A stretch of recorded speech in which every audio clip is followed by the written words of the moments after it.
네, 안녕하십니까. 넘버원 유튜브 의학 채널 비욘디 구독자 여러분들. 저는 상명대학교 화학에너지공학과의 강사 교수라고 합니다. 만나서 반갑습니다. 네, 2주 만에 다시 찾아뵙게 됐는데요. 항상 늘 성원해 주시고 많은 관심 보여주셔서 늘 감사드리고 있습니다. 앞으로도 계속 좋은 내용 많이 가져와서 여러분들께 내용 공유 드릴 수 있도록 하겠습니다. 오늘도 제가 40분 정도 특강할 예정인데요. 그리고 마지막 10분은 질의응답 시간을 가지려고 합니다. 그래서 혹시 아주 궁금하신 내용 있으시면 중간중간 채팅창에 글 남겨주시기 바라고요. 또 의견 같은 거 남겨주셔도 제가 그거에 대해서 중간중간 피드백 드리도록 하겠습니다. 네, 그러면 오늘 내용 시작하도록 하겠습니다. 오늘 주제는 바로 갑상선암을 유발할 수 있는 식품은이라는 주제를 가지고 특강 진행해 보도록 하겠습니다. 먼저 암에 대해서 잠깐 살펴보면요. 사실은 뭐 잘 아시는 것처럼 우리나라 사망 원인 1 위가 암입니다. 어떤 자료가 좀 다른 것 같긴 한데요. 뭐 10명 중 한 3명 정도는 암으로 사망한다는 그런 통계가 있을 정도로 암으로 돌아가신 분이 참 많고, 암으로 또 많이 고통받는 분들도 참 많다고 알려져 있습니다. 또 암 중에서 또 갑상선암에 대해서 오늘 좀 말씀드리려고 하는데요. 갑상선암은 우리나라가 전 세계 발생률 세계 1 위입니다. 세계 1 위고, 물론 이 갑상선암에 대해서 노 논란이 있는 것도 너무나 잘 알고 있는데요. 갑상선암 같은 경우는 우리나라가 발병률 1 위지만 이것에 대해서 "우리가 너무 많이 검사를 해서 그렇다."라는 이제 주장하는 학자들도 있습니다. 그런 분도 계신데요. 하지만 여전히 그걸 떠나서 이 암은 여전히 암이기 때문에 반드시 적극적으로 치료해야 되는 그런 어떤 '분명히 나쁜 암이다.' 이렇게 보는 학자들의 의견이 있는 것도 사실입니다. 또 다시 말씀드리지만 다른 분들은 이 갑상선암으로 인해 사망하는 경우는 사실은 높지 않다. 2%도 안 되기 때문에 역시 이거는 너무 우리가 과하게 진단해서 안 된다. 역시 이런 것으로 약간 논란이 있는 것도 사실입니다만, 여전히 암에 대해서 좀 적극적으로 치료해야 된다는 의견이 다수이기 때문에 우리 갑상선암에 대해서 좀 살펴보는 시간을 갖도록 하겠습니다. 최근 논문을 기반으로 좀 말씀드리려고 하는데요. 최근에 굉장히 의미 있는 연구 결과가 발표된 바가 있습니다. 보시는 것처럼 2025년, 여기 보시면 연도가 나오죠. 2025년 1 월입니다. 지금 1 월이잖아요. 그러니까 한마디로 굉장히 최신 따끈따끈한 그런 논문이라고 보시면 되겠습니다. Environment International이라고 굉장히 저명 학술지입니다. 보통 학술지가 좀 소위 말해서 내면 쉽게 게재할 수 있는 그런 저널이 있는 것도 사실이고요. 근데 이 저널은 정말 제가 투고한다고 해서 뭐 게재가 되는 그런 저널이 아닙니다. 굉장히 저명 학술지고요. 그런 저명 학술지에 굉장히 의미 있는, 최근에 우리에게 시사하는 바, 특히 대한민국에 시사한 바가 큰 연구 내용이 나왔습니다. 그래서 이 내용을 가지고 설명드릴 건데요. 혹시 관계자분이나 관심 있으신 분은 제가 이 논문 그대로 띄워 놨으니까요. 요거 한번 검색해서 찾아보시길 바라겠습니다. 자, 그럼 연구 배경입니다. 이 연구자분들은 왜 어떤 배경에서 연구를 하게 됐는지 한번 살펴보겠습니다. 먼저 이겁니다. PFAS, PFAS라고도 하는데요. 이 PFAS가 뭐냐면 한국말로 과불화 화합물이라고 합니다. 과불화 화합물. 좀 말이 좀 어색할 수가 있는데요. 그래서 그냥 저희끼리는 그냥 PFAS 막 이렇게 그냥 부릅니다. 근데 오늘도 PFAS라 해도 좀 이해해 주시고요. 예, 아무튼 과불화 화합물인데, 이게 뭐냐면 일단 한 가지를 지칭하는 건 아닙니다. 굉장히 수많은 종류, 심지어 등록된 것만 4천 개가 넘습니다. 4천 종이 넘습니다. 그러니까 종류가 몇 개라고요? 등록된 것만 4천 종이 넘는다는 겁니다. 너무나 많은 종류가 실제 등록돼 있고, 실제 지금도 산업 현장에서 널리 쓰이고 있습니다. 이게 왜 널리 쓰이냐면요. 일단 잠깐 설명드릴게요. 이게 굉장히 안정합니다. 안정해요. 그러니까 안정하다는 게 쉽게 화학 구조가 안 바뀌고 그냥 그 상태를 유지한다는 뜻이에요. 사실 우리 산업계 입장에서 보면 어떤 화학 물질이 불안정하면 상업적으로 쓰기가 어렵습니다. 당연한 거겠죠. 쉽게 막 산화되고 뭐 햇빛에 좀만 노출돼도 막 분해돼 버리고 이러면 당연히 쓸 수가 없겠죠. 그렇기 때문에 안정한 화학 물질을 선호합니다. 대표적인 게 PFAS가 그런 물질이라고 보시면 돼요. 그래서 옛날엔 PFAS가 저런 과불합물이 한때 이슈가 됐던 건 프라이팬이었어요, 프라이팬. 프라이팬 아시죠? 프라이팬은 이게 코팅돼 있잖아요. 코팅돼 있는데 그 코팅제 예전에 좀 썼었어요. 아주 옛날입니다. 그러다 보니까, 혹시 영화 다크 워터스라는 영화 아십니까? 다크 워터스가 나오게 된 배경이 바로 저 과부라물 PFAS라는 겁니다.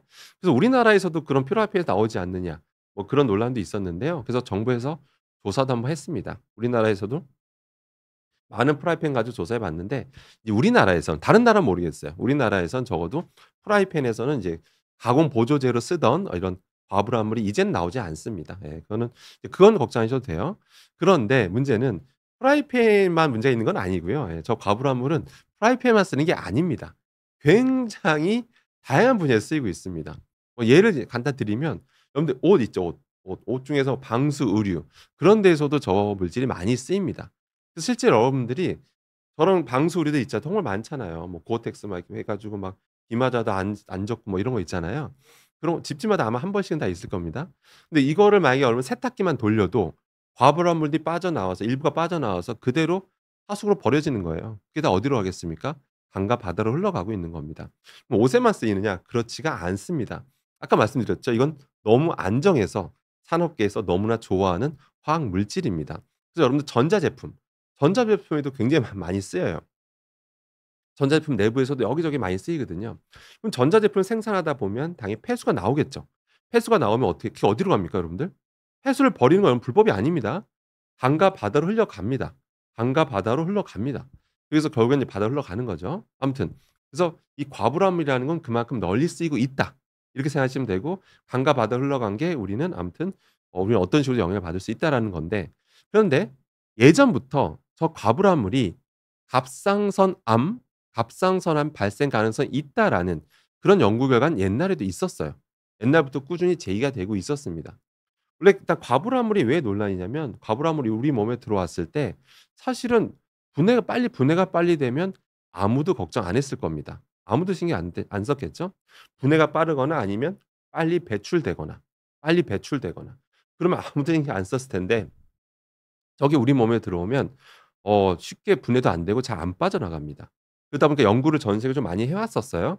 해 왔는데 원래 갑상선암 발생 가능성이 있었어요. 있었는데 이 연구진들은 뭐에 초점을 뒀냐면 아니 과불암 종류가 얼마나 많은데 기존의 연구들은 너무 제한적이었다. 4천 종 중에서 유명한 게 있어요. 유명한 게 뭐 영어로 말씀드려 죄송한데 PFOA, PFOS 뭐 이런 것들이 되게 유명하거든요. 그런 유명한 과불암물에 대해서는 연구가 많이 됐었습니다. 그런데 이 연구진은 종류가 많으니까 새로운 걸 봐야 된다. 우리가 한 가지만 노출되는 게 아니라 여러 개 노출되니까 새로운 PFAS 과불암물에 대해서 인체에 미친 영향을 봐야 된다라고 생각을 하고 이제 연구를 진행한 겁니다. 그래서 연구를 해 봤더니 어떻게 연구했냐면요. 무려 746명입니다. 무려 746명을 이제 조사를 했는데 절반은 갑상선암 환자입니다. 실제 사람 가지고 연구를 한 거예요. 갑상선암 환자고 절반은 나머지 절반은 아주 멀쩡한 건강한 사람들입니다. 한 명은 환자, 한 명은 멀쩡한 정상인, 건강한 일반인을 상대로 과연 어떤 차이점이 있는지 한번 살펴본 겁니다. 살펴봤는데 자 일단 뭘 초점을 뒀냐면 혈청에서 뭘 살펴봤냐면 11 개의 PFAS 화합물. 그러니까 아까 과불암물이 4천 종이 넘는다고 했죠? 그걸 다 할 수는 없잖아요. 사실 이건 불가능하고요. 다 할 수는 없어요. 그걸 분석할 수는 없고 그중에 한 11 개 그래도 유명한 거 11 개의 이 PFAS 화합물이 나오는지 한번 조사를 해 봤습니다. 그 PFAS로 인한 대사체들이 있는지 없는지를 한번 조사해 본 겁니다. 조사를 했어요. 했는데 자 이제 결과입니다. 충격적인 결과가 나옵니다. 일단 11 개만 타겟을 했어요. 4천 개도 아니라고 아까 말씀드렸습니다. 11개 중에 일단 10 개가 검출이 됐는데 11개 중에 10 개가 나왔어요. 혈청에서 나왔습니다.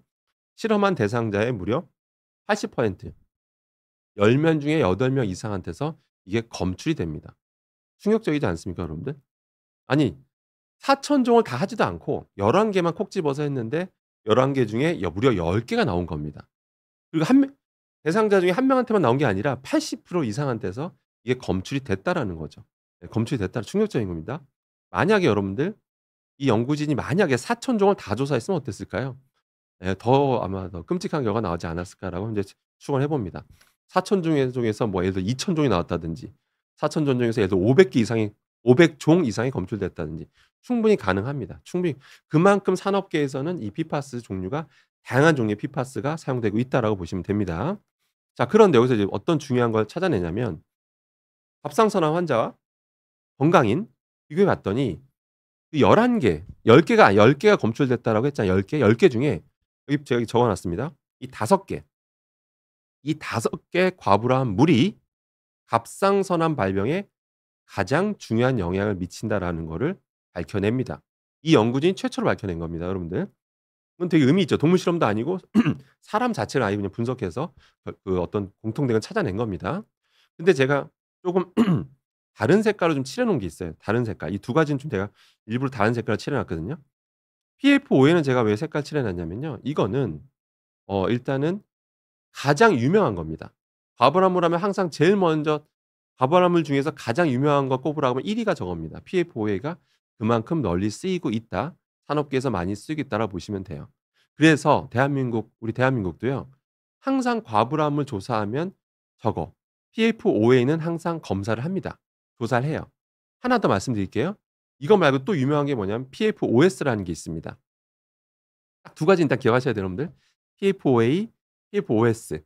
이 두 가지는 정부에서 늘 관리하고 있다. 이렇게 기억하시면 돼요. 그다음에 제가 또 하나 색깔 칠해 놨죠. PFHXA. 이것도 좀 영향을 미친다라고 한 거예요. 그죠? 예. 아무튼 이거 일단 기억을 하고 계십시오. 자, 그래서 또 다른 결과가 뭐였냐면, 자, 이 연구진이 가장 관심 있었던 건 뭐냐면, 사실 우리가 과불암물의 한 가지 종류에만 노출되는 게 아니라는 거죠. 당연히 우리가 여러 경로를 통해서 다양한 종류의 과불암물에 노출되니까, 아까 얘기했죠. 4천 종이 넘는다고요? 그러면 이걸 종합적으로 봐야 된다. 한 가지, 한 가지, 한 가지는 안전할지 모르지만 이게 같이 있을 때 우리가 혼합적으로 우리가 노출됐을 때 어떤 영향을 미칠지 이거를 봐야 된다라는 거겠죠. 그래서 너무나 당연한 거죠, 사실은. 근데 그동안 그래서 요즘 최근에야 이런 혼합 노출, 그런 복합 독성이 최근에야 전 세계적으로 활발히 연구가 되고 있습니다. 그러니까 모든 분야에서 복합 독성이 지금 최근에야 활발하게 연구되고 있어요. 거꾸로 얘기하면 그동안은 복합 독성까지 할 여유가 없었어요. 항상 한 가지에 대해서도 수많은 경우에 대해서 조사를 해야 되다 보니까 그거 하나도 확실하게 밝혀내는데 시간이 오래 걸리거든요. 쉬운 연구는 아닙니다. 근데 이제는 이제 복합적으로 이제 보는 연구들이 최근에 굉장히 활발해졌다라는 겁니다. 그래서 그런 복합 독성을 보는 어떤 그런 시리즈 연구 중에 바로 이게 하나의 그 대표적인 연구다라고 보시면 되는 겁니다. 자, 그런데 굉장히 충격 연구가 발표합니다. 이런 과불암물이 복합적으로 노출되면 갑상선암 위험을 더 높인다라는 겁니다. 뭐라고 했죠 제가? 더 높인다라는 겁니다. 안 그래도 원래 과불암물이 갑상선암에 영향을 준다는 건 이미 알려져 있던 건데, 근데 복합적으로 우리가 노출되면 갑상선암 위험이 더 높아진다라는 겁니다. 굉장히 충격적이죠. 안 그래도 우리 갑상선암 발병률 세계 1 위인 우리나라 입장에서 보면 이거 굉장히 시사한 바가 크다라고 볼 수가 있는 거겠죠. 자, 혼합적으로 노출시켰을 때 과연 갑상선암 위험이 높아진다면, 근데 여기서 또 어떤 까지 찾아내냐면 전 이 연구의 가장 핵심이 이거라고 봅니다. 그러면 수많은 과불암물 중에서 가장 그럼 기여를 많이 하는 건, 그러니까 복합적으로 우리가 노출됐을 때 가장 갑상선암 발병에 기여를 가장 많이 하는 게 있을 거잖아요. 그죠? 당연히 있겠죠, 여러분들. 그게 뭐냐? 바로 이겁니다. 여기 보세요. PFHXA.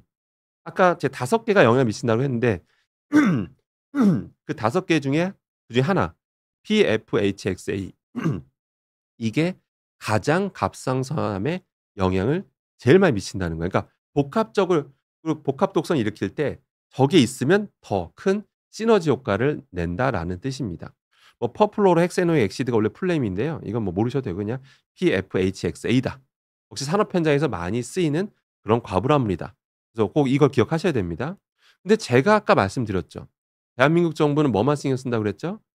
PFOA, PFOS 딱 두 가지만 신경 쓰고 있습니다. 딱 두 가지만. 예, 근데 지금 뭐라고요? 갑상선암의 과불암물 복합 노출에 가장 영향을 미치는 거는 바로 이거라는 겁니다. 꼭 기억하셔야 됩니다.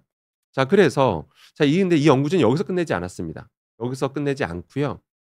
이런 과불암물 노출이 그럼 좋아. 왜 갑상선암 발병률을 왜 높이느냐. 이 메커니즘까지 연구를 합니다. 연구진이 대단한 연구를 한 겁니다, 진짜로.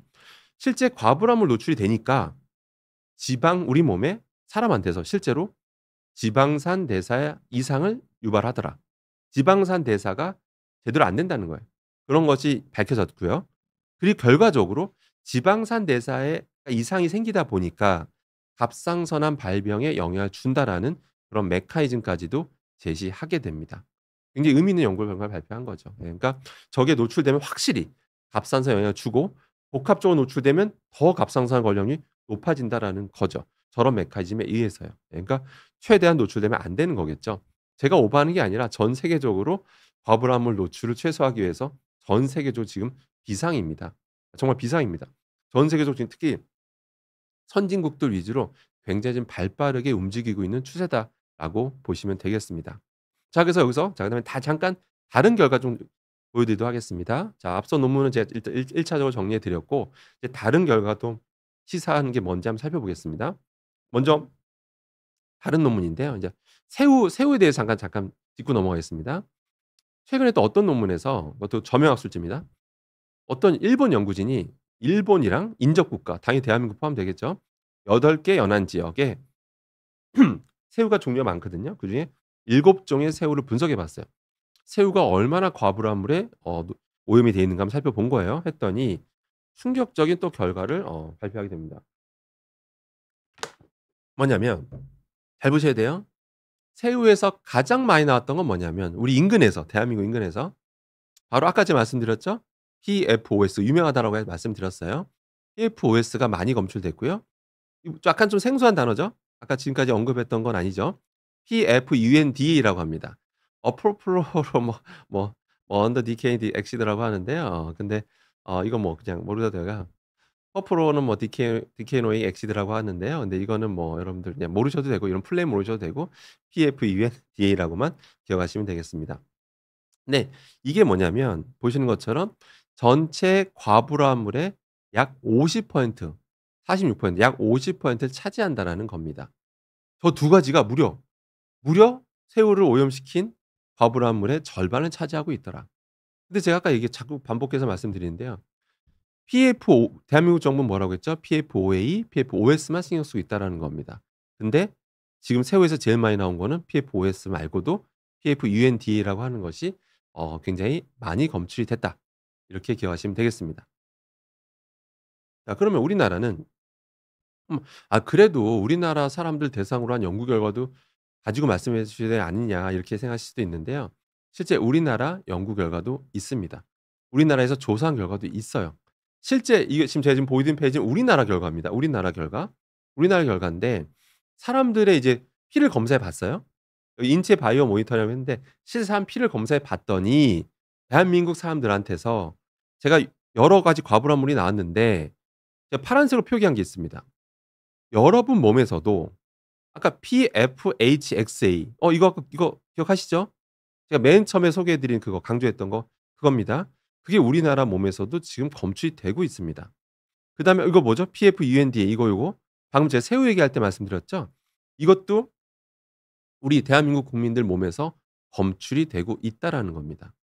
지금 대한민국 국민들도 이런 다양한 종류의 이미 과불암물에 오염이 되고 있다라는 겁니다. 제가 다시 말씀드리지만 이런 게 우리 몸에 들어왔을 때 분해가 빨리 되고 배출이 빨리 되면 아무도 걱정 안 하지만 이거는 분해도 잘 되지 않고 배출도 굉장히 느리게 됩니다. 얼마 몸에서 이제 줄어드는 그걸 측정해 봤을 때 다 연구되지도 않았고요. PFOS 같은 경우는요. 우리 몸에 들어왔을 때 절반으로 줄어드는데 여러분들 5 년이 넘습니다. 그러니까 여러분들 예를 들어서 뭐 10 밀리그램이 우연찮게 들어왔어요, PFOS가. 그런데 여러분 5 밀리그램 줄어드는데 5 년이 넘어요. 그다음에 그 5 밀리그램이 다시 2.5 밀리그램 되는데 또 5 년이 걸립니다. 그 상태에서 여러분들 또 다른 식으로 또 노출이 되면 계속 쌓여 나가는 거죠. 계속 쌓이면서 문제를 일으킨다라는 거예요. 이미 이 문제 일으킨다는 건 이미 수많은 논문에서 이미 그걸 입증하고 있다는 겁니다. 그러니까 이걸 안일하게 넘길 내용이 아니라는 거죠. 자 그래서 이러다 보니까 여러분들 제가 절대 오버하는 게 아닙니다 여러분들. 작년에 이미 미국과 유럽은 굉장히 발빠르게 움직이고 있습니다. 거기서도 수많은 연구 결과 기반으로 전문가들의 입장을 반영해서 진짜 이렇게 완전히 법제화까지 됐습니다. 굉장히 행정 처분이 굉장히 강력해졌어요. 실제 과불암물에 대해서 규제를 완전 강화해서요. 정말 우리나라보다 더 심합니다. 강화해서 물에서 먹는 물에서는 아예 안 나오게 하겠다. 먹는 물에서는 아예 안 나오게 할 정도로 강하게 이제 규제를 강화하고 있다라는 게 세계적인 흐름이라는 거 기억하시면 됩니다. 그래도 여러분들 그래도 우리나라 대한민국도 선진국인데 우리나라도 노력하고 있지 않냐 이렇게 생각할 수가 있는데요. 물론 노력은 하고 있죠. 나름 인체 노출 안전 기준도 있습니다. 2020 년에 굉장히 강화했었어요. 굉장히 강화해서 PFOS에 대해서는 저런 나름 기준치가 있습니다. 나름 기준치가 있어요. 그런 기준치가 있는데 나름 뭐 하루에 이거 바디웨이트입니다. BW는 Kg랑 킬로그램이고 Ng는 이건 나노그램입니다. 이 정도는 뭐 하루에 뭐 몸무게당 이 정도 노출돼도 된다. 뭐 이런 기준이 있긴 있어요. 있는데 그래서 이 기준으로 한번 조사 평가해 봤더니 정부가 뭐라고 입장을 냈냐면 가장 최근 입장문이 2022 년입니다. PFOA, PFOS가 체내 총 노출량, 그러니까 사람들 조사해 대한민국 국민을 조사해 봤어요. PFOA랑 PFOS를 조사해 보니까 지금 우리가 안전 기준 세운 거에 대비 지금은 안전하다라고 이제 말은 하고 있습니다. 근데 이제 우리 현명한 우리 구독자님들이라면 이 데이터가 뭘 의미하는지 이제는 이제 보실 수 있어야겠죠. 바로 뭐냐면 정부는 지금 뭐라고요? PFOA, PFOS만 조사를 했다라는 겁니다. 이게 가장 유명한 과부라물은 맞아요. 근데 등록된 게 뭐라고 했죠? 4천 종이 넘는다고 했죠. 그러니까 다른 이런 하도 저 두 개가 이슈가 많고 규제가 많으니까 업계는 더 발빠르게 움직이죠, 산업계는. 그러니까 다른 과부라물을 써 버리는 거예요. 이해되시죠? 그럼 뭐 아무 문제 아무런 규제를 안 받으니까. 그러다 보니까 지금 뭐 전자제품이든 옷이든 다양한 분야에서 널리 지금 쓰이고 있다라고 보시면 되는 겁니다. 근데 이렇게 두 가지만 놓고 "우리 안전하다."라고 함부로 말할 수는 없다. 아까 여러 개 복합적으로 노출되면 위험하다고 아까 말씀드렸잖아요. 그죠? 그리고 우리 정부는 신경도 안 쓰고 있는 PFHXA라고 하는 그거가 지금 가장 큰 영향을 준다라는 거잖아요. 그게 가장 심각한 사항인 겁니다. 자 그러면 다시 말씀드리면 우리는 언제 과부라물에 노출이 될까요? 몸에서 잘 빠지지도 않는 언제 노출되냐면 바로 식품입니다. 식품이에요. 이건 정부 공식 발표입니다. 사람이 이 과부라물에 노출됐다는 건 전부 다 그 경로는 90% 이상은 바로 식품이라는 뜻입니다. 먹는 게 제일 중요하다는 거예요, 먹는 게. 자 그래서 정부에서 한번 조사까지 해 봤습니다. 정부가 수많은 4천 개를 다 조사할 수는 없으니까 PFOS 한 가지만 놓고 조사를 한 적이 있어요. 가장 최근 자료입니다. 2014 년부터 2019 년도까지 국내 유통되고 있는 식품들을 조사해 봤습니다. 조사해 봤더니 충격적인 결과가 나옵니다. 보시는 것처럼 제가 식품에 대해서 말씀드린다고 했잖아요. 식품은 분류를 이렇게 하죠. 농산물, 축산물, 수산물, 가공식품. 크게 이 네 가지로 보통 분류를 많이 합니다. 식품 중에서 여러분 어떻습니까? 우리나라 자료입니다. 우리나라. 농산물은 어떻죠? 검출률이 10%가 채 안 되죠. 6.38%. 근데 보시는 것처럼 오염도도 굉장히 낮습니다.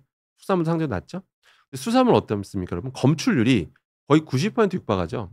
그러니까 우리나라 수산물은 10개 중에 9 개는 무조건 나온다는 얘기예요. 또 과부나물 4천 개도 아니고 다 조사한 것도 아니고 PFOS 하나만 놓고 조사했는데도 저 정도면 만약에 과부나물 한 10개 정도 놓고 했다라면 이건 100% 입니다. 제가 장담하는데 100% 나옵니다. PFOS 하나 가지고 저 정도면 10개 종류로 확 좀 넓혀서 조사하면 이거는 수산물은 100% 나온다라고 볼 수밖에 없어요. 예. 자신 있게 말씀드립니다. 오염도도 이건 검출률은 그렇다 쳐도 오염도도 봐야 되는데 오염도도 평균 오염도입니다. 평균 오염도도 굉장히 높다라는 걸 여러분 보실 수 있죠. 농산물 대비 약 30 배입니다. 이게 지금 대한민국 현재 수산물의 현실이라는 겁니다. 저도 사실 여러 가지 방송이나 뉴스 전문가로서 인터뷰 많이 하는 편인데요. 사실 이거는 방송 나가기가 어렵습니다. 뉴스 나가기도 어렵고요. 이런 관련돼서 인터뷰한 적도 있지만 이렇게 막 약간 좀 정말 주의를 주는 약간 정말 세게 방송 나간 적은 없거든요. 없는데 근데 이런 최근 연구 결과 기반으로 한 뉴스는 나가기 어렵습니다 사실은. 안 그래도 요즘 뭐 자영업자분들 많이 어렵다라고 하시고 그런데 마치 이런 내용이 좀 방송 나가게 되면 아마 뭐 또 자영업자분들도 많이 일단은 좀 피해가 많이 가시잖아요. 그래서 아마 언론에서 다루지 않을 겁니다. 제 장담하건대 언론에서도 이거 크게 안 다룰 겁니다. 예. 그렇기 때문에 그래도 뭐 이건 사실이고 여러분들 꼭 아셔야 될 내용이니까 우리 비욘드 구독자님들만이라도 꼭 기억하고 계시기 바라겠습니다. 수산물이 가장 많이 오염돼 있습니다. 수산물은 죄가 없고요. 어업 종사자분도 죄가 없습니다. 그냥 바다가 오염돼서 그런 겁니다. 바다가 오염된 거는 지금도 계속 지금 이 순간에도 생활하수와 폐수는 지금도 계속 강과 바다로 흘러가고 있습니다. 폐수를 버리는 건 불법이 아닙니다, 여러분들. 희석만 시켜서 버리면 돼요. 불법이 아닙니다. 예. 특히 제조업이 많이 발달한 나라에서 오염도가 심합니다. 어떤 분이 질문하세요. "유럽산은 좀 괜찮지 않냐?"라고 하시는데 유럽 조사 결과를 보면 우리나라보다 훨씬 더 농도가 낮습니다. 검출률도 더 낮아요. 검출이 더 낮습니다. 당연히 아무래도 제조업이 유럽은 저희들보다 우리나라보다 제조업이 좀 덜 발달해 있잖아요. 그렇기 때문에 상대적으로 더 깨끗한 건 맞습니다. 자 그래서 이 결론은 뭐냐면 일단 수산물 섭취를 저도 수산물 좋아합니다. 절대 오해하시면 안 되고요. 저도 일식집도 가고요 가끔씩. 근데 하지만 이런 사실 잘 알기 때문에 가끔씩 먹는 별미입니다. 그러니까 오늘 얘기 들으시고 '뭐 수산물 다 끊어야겠다.' 이런 생각 하시지 마시고요. 그럴 필요 없습니다. 저도 먹습니다. 저도 먹고요. 근데 다만 좀 섭취량 좀 줄이려고 좋아하지만 자주 먹는 건 좀 다른 거잖아요. 그러니까 좋아하지만 좀 섭취를 좀 줄이려고 하고 있습니다. 네. 그리고 그다음에 이건 사실 우리나라만 노력한다고 되는 거 아니고요. 중국이랑 같이 가야 됩니다. 중국, 우리나라, 베트남, 일본, 뭐 인도네시아 사실 전 세계 지금 제조국 대만까지요. 이런 어떻게 보면 우리는 전 세계 제조를 거의 책임지고 있는 이런 나라들 예. 제조업이 발달한 주변에 바다가 더 오염된 거 맞고요. 이거는 같이 조사해야 됩니다. 그래서 조사해서 얼마나 심각한지 공유하고 정말 이 관련된 대책을 세워야 됩니다. 예 정말. 지금 아시다시피 우리나라가 예를 들어서 조사단 파견해서 중국 앞바다 가서 조사할 수가 없습니다. 걔네라고 하면 안 되죠. 중국에서도 나름 뭐 기준치 세워서 배출한다고 하겠지만 정말 얼마나 엄격하게 잘 관리되고 있을지 솔직히 좀 의심스럽습니다. 정말 의심스럽습니다. 이거는 예 한번 같이 조사하는 수밖에 없습니다. 예 그래서 이건 사실 우리 대한민국 국민으로서 조사 해결하는 건 사실 쉽지는 않고요. 이건 정부 차원에서 나서야 될 일이고요. 어차피 또 바다는 계속해서 오염돼 간다는 거 기억하시고요. 저런 게 배출되면 시간 지나고 이게 사라지는 게 아닙니다 여러분들. 아까 말씀드렸죠. 이거는 너무 안정한 물질이에요 이 과불한 물질은. 바닷속에 있다라고 해서 분해되는 게 아니에요. 바닷속에 있는 미생물 햇빛 받는다고 분해될 정도로 그렇게 만만한 화학 물질이 아닙니다. 예. 얘 별명이 forever chemical입니다. 영원한 화학 물질이라는 별명까지 가지고 있습니다. 그래서 그것 꼭 기억하시기 바라겠습니다. 자 그래서 잠깐 중간 결론 드리면요. 지금 그동안은 과부람을 한 개 한 개만 놓고 괜찮다라고 봤었는데 이런 복합 독성, 충격적인 복합 독성 결과가 나왔습니다. 실제 우리가 노출되고 있는 PFHXA라고 하는 그 과부람물이 실제로 복합 독성 중에서 결정적인 영향을 준다라는 갑상선암에 결정적 영향을 준다라는 것까지도 최근에야 오늘 이번 달에 2025년 1월 달에서야 밝혀졌습니다. 그러니까 가급적이면 좀 노출될 수 있는 가능성을 줄이는 방법은 딱 하나 수산물 섭취를 조금 줄이시는 게 좋은 방법이다라고 보시면 되고요. 그 생선 드시더라도 내장까지는 드시지 않는 게 좋습니다, 가급적이면요. 자 그럼 간단하게 질문 한번 받고 그다음 거 넘어가도록 하겠습니다. 일단 별빛 님께서 "새우 원산지에 따라 조금은 다를까요? 냉동새우는 베트남이나 동남아 쪽이던데." 원산지에 따라 다릅니다. 예 다릅니다. 이미 뭐 정부 자료나 그 유럽의 공식 자료들 통해서 보면 그쪽 지역과 우리나라 지역의 그 수산물 오염도가 다릅니다. 예 정말 다릅니다. 다르기 때문에 원산지에 따라 결과는 다를 수밖에 없다라는 거. 아무래도 제조업이 발달한 나라보다는 발달하지 않은 다른 데에서 나오는 게 수산물이 총 상대적으로 오염도가 낮다라는 거 구매하실 때 참고하시길 바라겠습니다. 그다음에 김철희 님께서 이 질문까지 받고 그다음 주에 넘어가겠습니다. 김철희 님께서 "배달 음식을 먹으면 뜨거운 음식과 플라스틱 그릇이 만나게 되는데요. 이런 것들도 갑상선암의 증가에 영향을 끼치게 될까요?"라고 하셨는데요. 갑상선암에 영향을 미치는 수많은 연구들이 정말 많잖아요. 그래서 아마 관련된 의학계 종사자분들도 이런저런 얘기를 많이 주신 걸로 알고 있는데요. 저는 화학자 입장에서 화학 관련 종사자 입장에서 말씀드리면 그런 거 영향을 미치는 어떤 그런 화학 물질들에 대해서 아직은 미세 플라스틱이라든지 그런 것들이 아주 명확하게 결론 난 건 없어요. 그러니까 갑상선암에 대해서는. 미세 플라스틱이 뭐 위암이라든지 뭐 다른 거에 영향을 미치는 연구 결과들은 속속들이 나오고 있는데 갑상선암만 놓고 본다면 아직까지 명확히 결론 난 건 없습니다. 그리고 배달 음식에 쓰이는 플라스틱은 대부분 PP입니다. PP.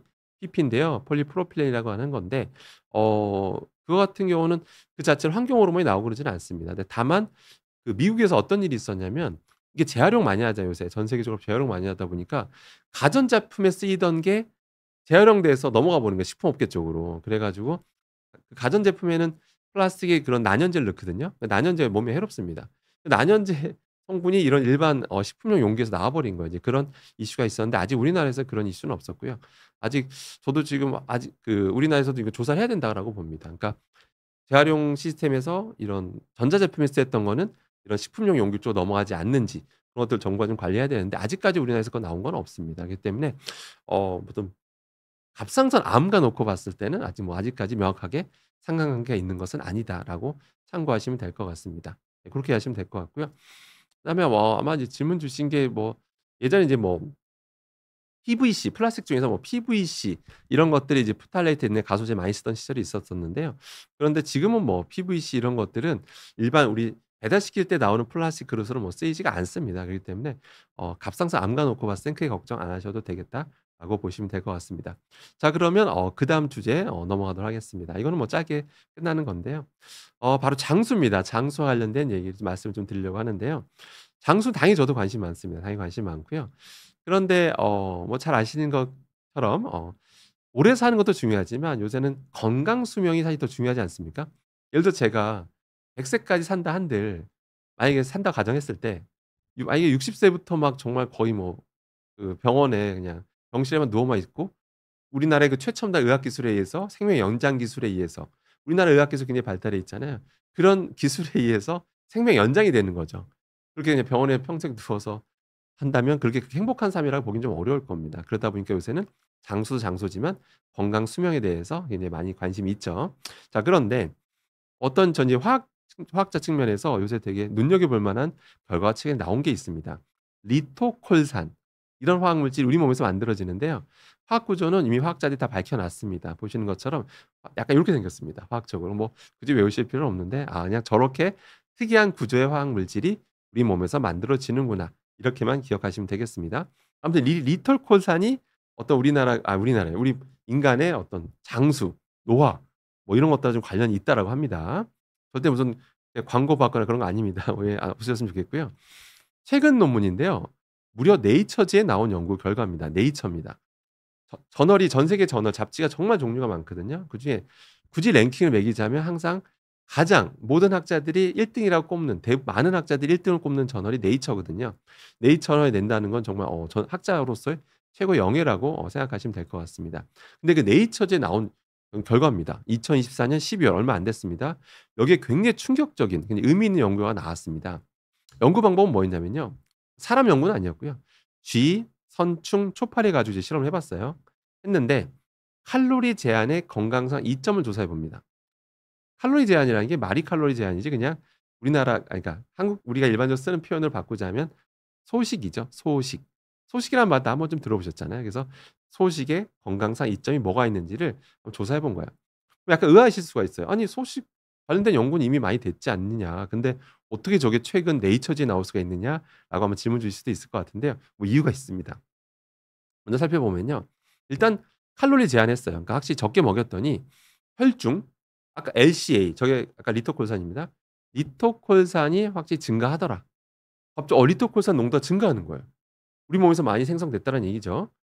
그랬더니 '그럼 왜 저게 증가했을까?'라고 이제 학자들이 이제 분석해 보니까 적게 먹였더니 소식했더니 우리 장내 미생물이 엄청 많잖아요. 그 미생물 환경에 어떤 영향을 주더라. 그래서 미생물에 영향을 주다 보니까 이게 긍정적인 영향을 줘서 결과적으로 리토콜산 LCA가 증가한 것으로 현재 보고 있습니다. 학자가 그렇게 밝혀냈고요. 자 그다음에 그래서 이 리토콜산이 증가하면 어떤 일이 벌어질까 살펴본 거예요. 했더니 AMPK라고 하는 효소가 있습니다. 우리 몸에 효소 종류가 되게 많거든요. 뭐 3천 종이 넘습니다. 밝혀진 것만. 근데 그 수많은 효소 중에서 특정 효소 AMPK라는 효소가 있어요. 뭐 플레임은 이렇게 돼 있는데 뭐 모르셔도 되고 그냥 AMPK라는 효소가 있는데 이 효소를 활성화시키더라. 저 화학 물질이 이 특정 효소를 활성화시키다 보니까 어떤 일이 벌어지냐면 저게 활성화되니까 노화가 방지되더라. 대사 작용도 개선이 되고 항염증 효과까지 나타나더라. 이런 것까지도 밝혀내게 됩니다. 그래서 소식만 해도 이런 일이 벌어진다라는 거를 이제 명확하게 냈죠. 그런데 여기까지만 사실 밝혀냈으면 제 생각인데 절대로 네이처지에 게재가 안 됐을 겁니다. 이 정도 가지고는 안 돼요. 근데 이분들이 왜 네이처지에 게재가 됐냐면 이 내용이 더 의미 있는 연구를 합니다. 아까 우리 몸속에서 리토콜산 늘어났을 때 리토콜산 농도가 높아지면 이제 좋다라고 했잖아요. 그런데 이게 만약 이 리토콜산을 인위적으로 집어넣으면 어떻게 될까? 인위적으로 집어넣으면 어떻게 될까? 참고로 실험했던 그 동물 중에서 선충 초파리는요. 리토콜산 원래 자체적으로 합성을 못 합니다. 그러니까 우리 몸에서 못 만들어내요, 선충 초파리는요. 그런데 저기다가 집어넣은 거예요, 억지로. 억지로 리토콜산을 주입을 합니다. 주입을 했으면 과연 어떤 일이 벌어질까라고 이제 실험해 봤더니 굉장히 의미 있는 결과를 발표합니다. 외부에서 주입을 했는데 애초에 만들 수도 없는 애들한테 주입했더니 AMPK가 활성화되더라. 그래서 결과적으로 수명이 연장되더라. 아까 저 뭐라고 했죠? 수명이 연장되더라. 충격적이지 않습니까?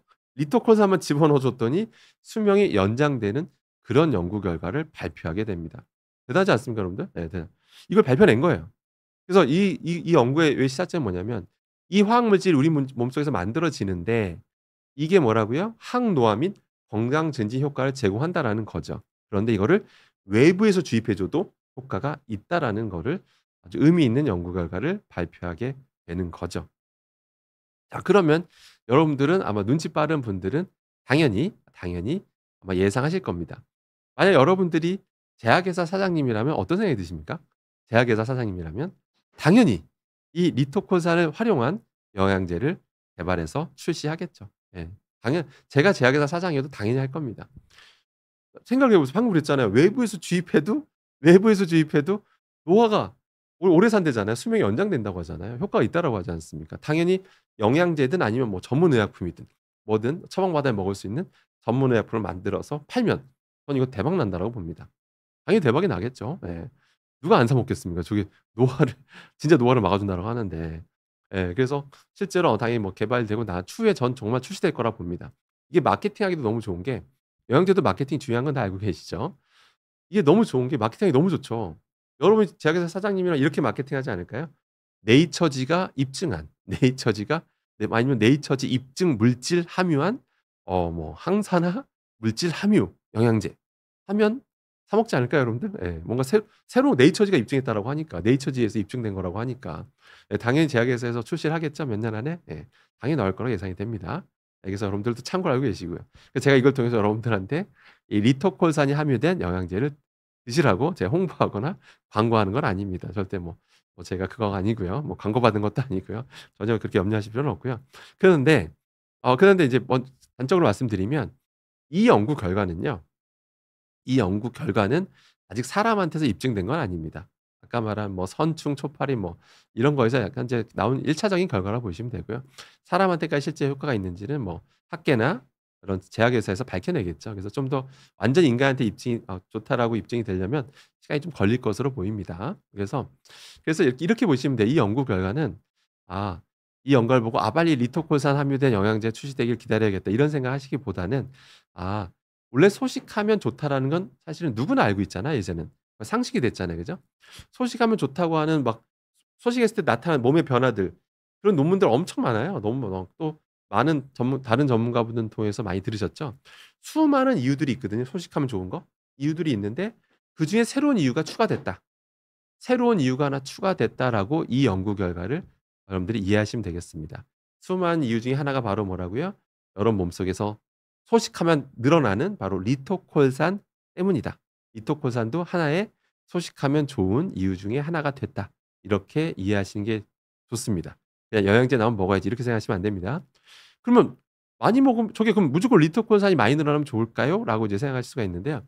이미 그 실험 결과는 있습니다, 여러분들.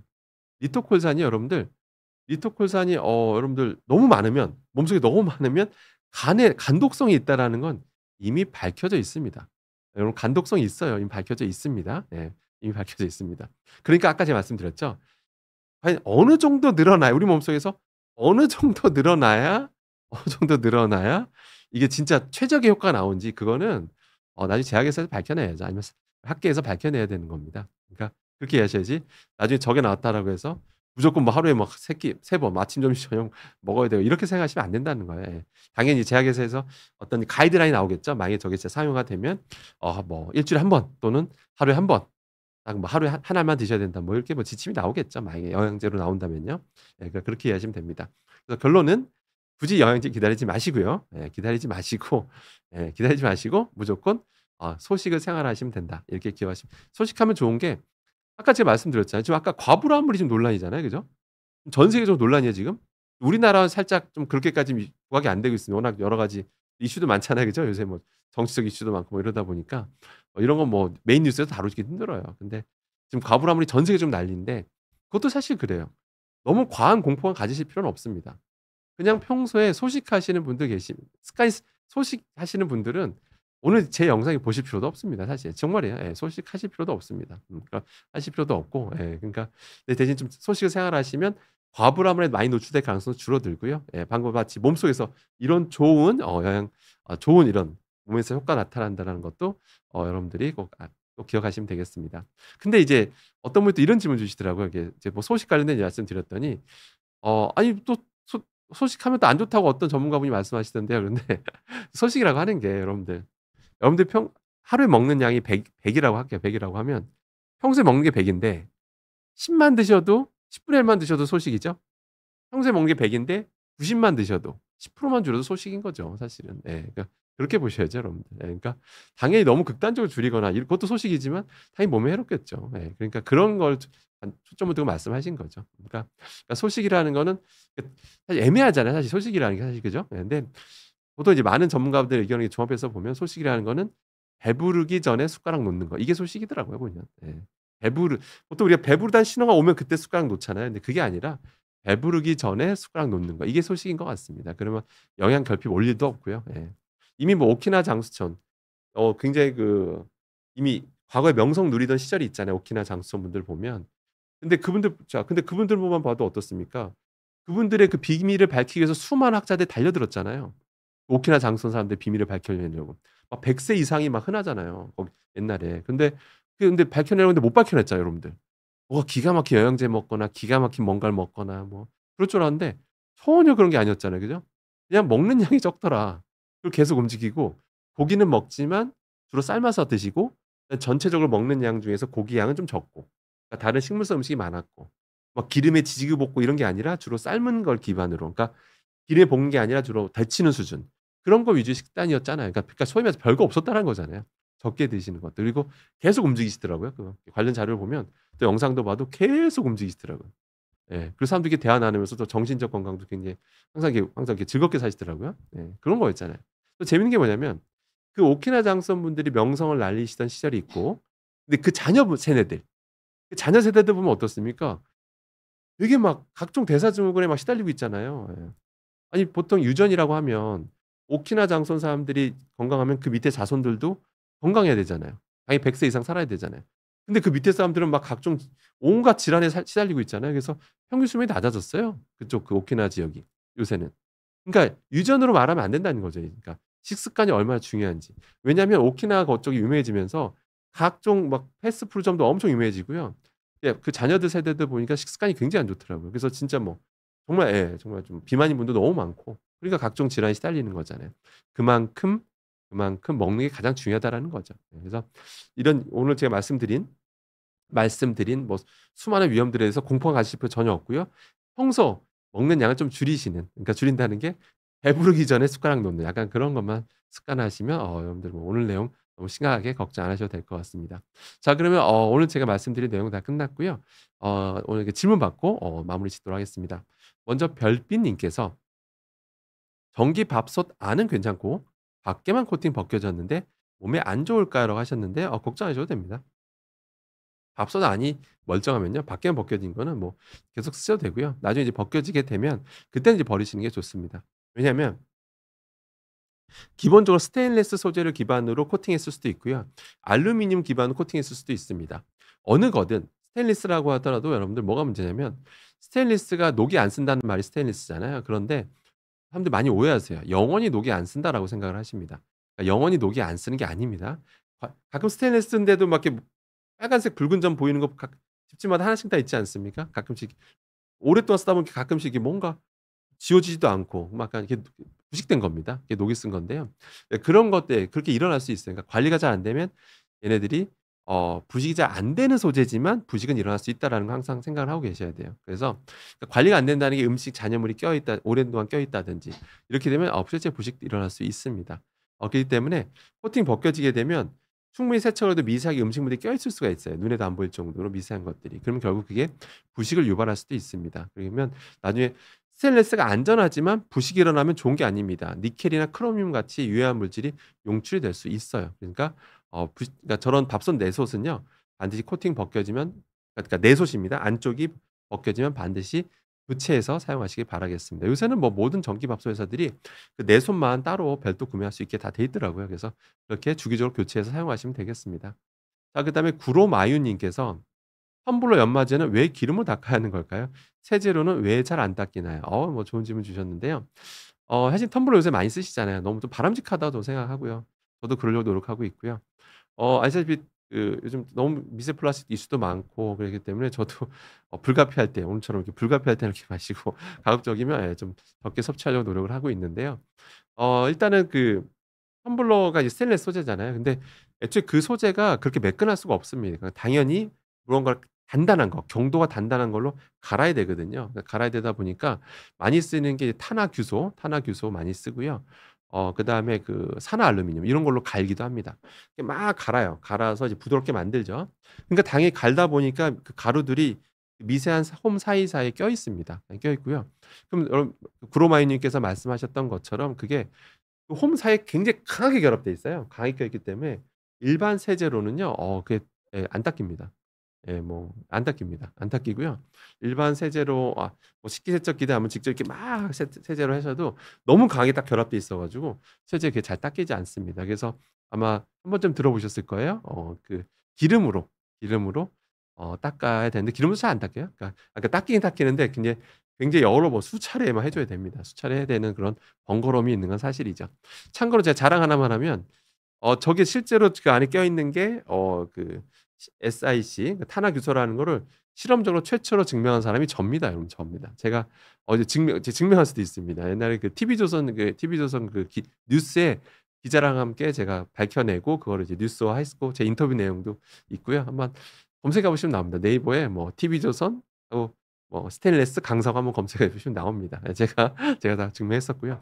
그래서 참고로 제가 문제만 제기하는 게 좀 저도 항상 부담스러워서 뭔가 해결책을 제기하는 게 좋다라고 해서 제가 저런 스테인리스 전용 세척제를 개발을 마쳤고요. 근데 마친 다음에 관련해서 제가 어떤 회사 그러니까 제가 직접 생산할 수는 없잖아요. 제가 뭐 공장 갖고 있는 것도 아니고 그래서 어떤 회사한테 의뢰해서 이제 생산하려고 지금 준비 중에 있고요.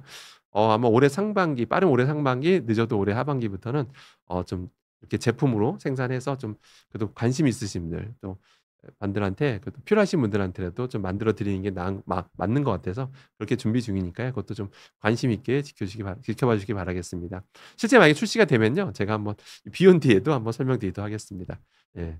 제가 뭐 특별한 큰 이익 안 남기고 예 다 그냥 최대한 관심 있으신 분들한테 이렇게 또 구매할 수 있도록 하려고 합니다. 그다음에 456 번님께서 "선생님은 그럼 어떤 영양제를 챙겨 드시나요? 잘 안 드시나요? 궁금해요."라고 하셨는데요. 저는 별도 영양제 먹는 거 없습니다. 옛날에는 막 이것저것 막 많이 뭐 챙겨 먹었었는데 이제는 뭐 딱히 챙겨 먹지 않습니다. 챙겨 먹지 않고 그렇다고 여러분들한테 뭐 드시지 말라 뭐 그런 거 뭐 그거는 뭐 여러분 자유시니까 제가 말씀드릴 수는 없고 영양제라고 하는 건 공식 명칭이 영양 보충제입니다. 영어로도 영양 보충제고요. 그러니까 식습관이 문제가 있을 때 챙겨 드셔야 되겠죠. 식습관에 문제가 있을 때. 그러니까 저도 사실은 외국 문화가 되게 궁금해 가지고 미국 문화가 궁금해서 제가 최근에 한국에서 안식년이어 가지고 미국에 최근에 방문 교수로 갔다 왔었는데요. 거기는 약사들 몇 분이랑 이제 상의한 적이 있었는데 "미국 문화는 어떤가?" 했는데 제가 일부러 제 식습관을 보여줬어요. 식습관을 보여주고 나 이런데 내 습관이 그러니까 먹는 걸 아예 다 세세하게 적었었어요. 영어로 딱 적어서 "내 습관이 이런데 나 이렇게 먹고 있는데 나 나한테 부족한 거 좀 뭐 추천 좀 해 줘." 제가 이렇게 얘기를 해 봤어요. 몇몇의 약사들한테 미국에서. 그랬더니 딱 제 걸 보더니 "먹을 필요 없는데?" 딱 그러시더라고요. "먹을 필요 없는데." "아니 이렇게 먹는데 뭐가 필요해?"라고 딱 "어떤 증상 있어?" 저한테 그렇게 물어보더라고요. 예. 그래서 거기서도 딱 그래요. 식습관에 문제가 있을 때 보충해서 먹는 게 영양 보충제인 겁니다. 그러니까 제가 무슨 말씀을 드리고자 하는 거냐면 여러분들은 그러니까 어떤 인플루언서 얘기만 듣고 구매하실 필요는 없다는 얘기예요. 그러니까 인플루언서 얘기 딱 들으면 막 우리가 약간 은연중에 세뇌당하지 않습니까? 무조건 우리는 뭐 비타민 뭐가 부족하다고 그러잖아요. 비타민 뭐 B6가 모자라다고 B7이 모자라다라고 얘기를 하잖아요. 사람마다 다 다른 거잖아요.